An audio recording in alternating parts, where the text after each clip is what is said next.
of us needs mercy. Every one of us needs redemption. I forgave him. I hugged him. We wept. And I looked at the boy.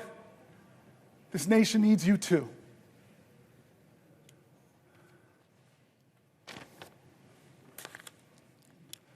John? Would the senator yield for a question? Chuck Schumer, it's the only time in my life I can tell you no. I just want to tell you a question. Do you know you have just broken the record? Do you know how proud this caucus is of you? Do you know how proud America is of you?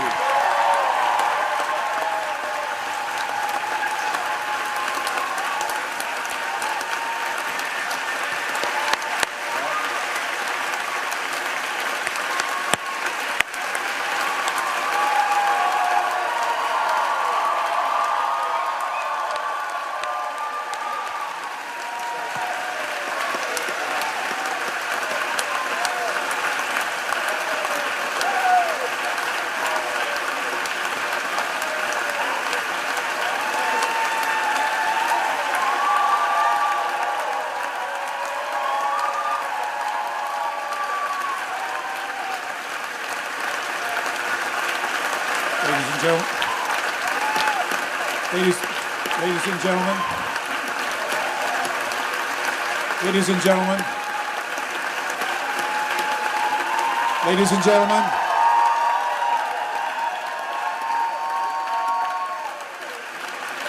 order. The chair does not wish to take away from this moment, but I think the best way to honor this great accomplishment to our guests in the gallery, to make a rare exception and let you stand to show your appreciation, I will not constrain my fellow senators. Thank you. Chuck Schumer, I have yielded for a question, and you asked me, did I know? I know now.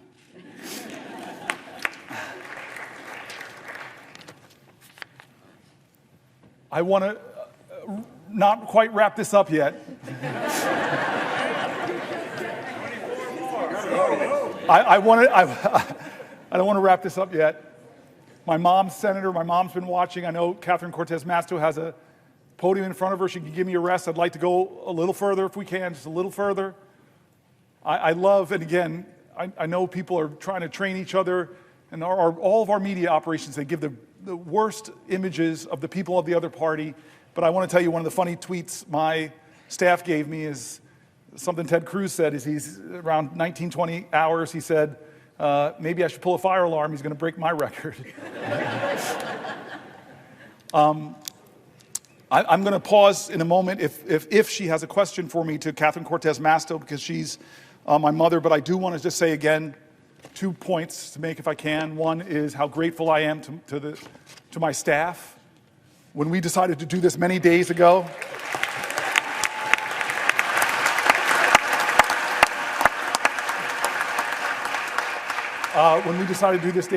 they were like, we have to do this. And we started preparing and working on this, and they did an extraordinary job. They were with me late nights, writing. I just feel guilty because they wrote about 10 books, and we didn't use all of them. They were really substantive stuff, pulling from Republicans and Democrats in critique of this moment, pulling from Democrats and Republicans, Republican governors that were saying, do not cut Medicaid. States that know, as my colleagues do, that have a trigger, that if the Medicaid funding goes below 90%, they stop the Medicaid expansion. My staff really worked hard to not make this just Democratic voices, to make it people in our country, that Republicans and Democrats, you heard mentioned in the speech, the Cato Institute, the Manhattan Institute, all people who are honest arbiters and are saying that what Trump is doing is wrong, that a budget like this that blows massive holes in our deficit, it will be something our children are trying to pay for. And what are they ultimately paying for that's caused this big deficit? It's trillions of dollars of tax cuts that people like Doge, multi-billionaire Musk will benefit from, but children won't. They did such a good job bringing together authorities on both sides of the aisle. I just want to thank them. I want to thank my cousin Pam and my family. Cousin Pam, like Chris Murphy, was here for the whole time. I want to thank Chris Murphy again.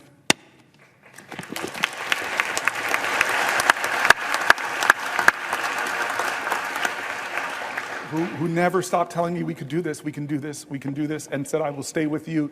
He's been with me on the floor. I hope you don't look as tired as I look, because you look beat, man. Do I look that bad? No. All right. I want to go a little bit past this, and then I'm gonna deal with some of the biological urgencies I'm feeling.